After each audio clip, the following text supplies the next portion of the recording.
Bayangkan sebuah dunia di mana kanker dapat disembuhkan dalam hitungan menit.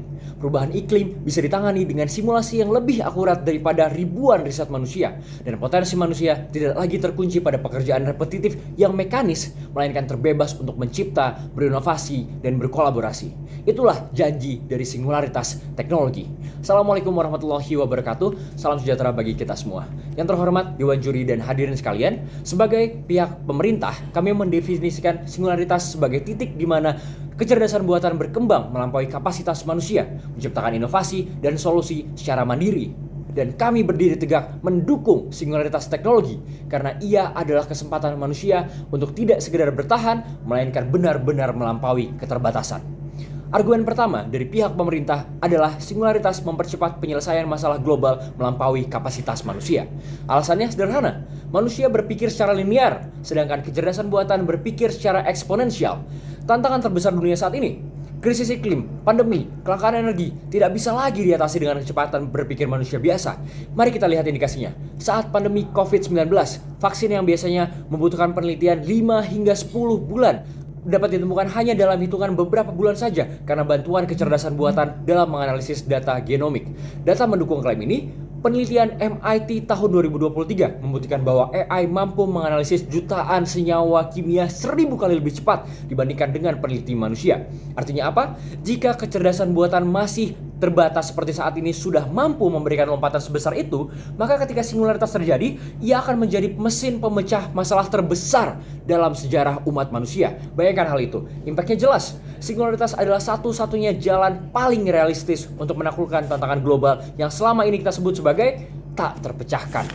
Hadirin sekalian, argumen kedua kami adalah singularitas membebaskan manusia dari beban repetitif dan mengembalikan kita pada potensi tertinggi sebagai manusia.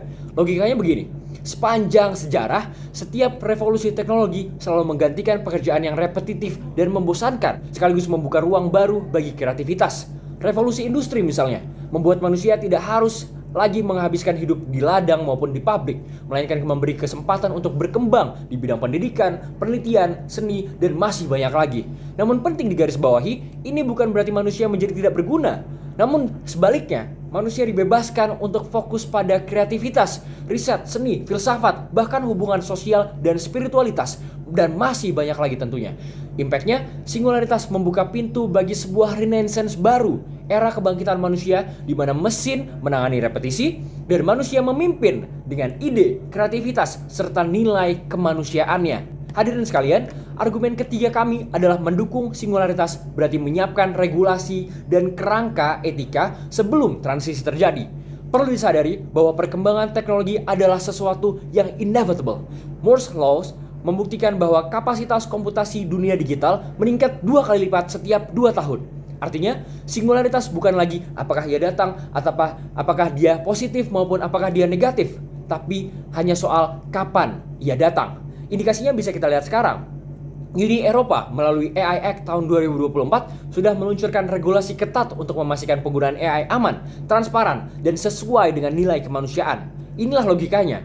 Jika kita menolak singularitas, kita hanya menunda dan membiarkan ia datang tanpa persiapan. Itu jauh lebih berbahaya. Sebaliknya, dengan mendukung singularitas, kita justru punya kesempatan untuk membentuk regulasi global, menetapkan etika, dan memastikan kecerdasan buatan menjadi sekutu manusia, bukan ancamannya. Impactnya, mendukung singularitas bukanlah bentuk menyerah, melainkan bentuk tanggung jawab, taking responsibility for the future, agar transisi teknologi sebesar ini terjadi dengan aman dan bermanfaat bagi seluruh umat manusia.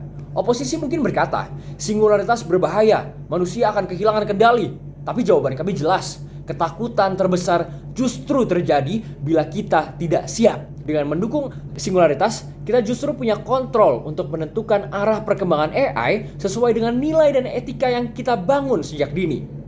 Hadirin sekalian, sejarah membuktikan api pernah ditakuti, tapi kini menjadi fondasi peradaban.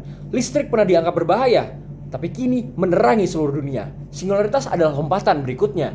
Pertanyaannya sederhana, apakah kita ingin menjadi korban masa depan atau pencipta sebuah peradaban?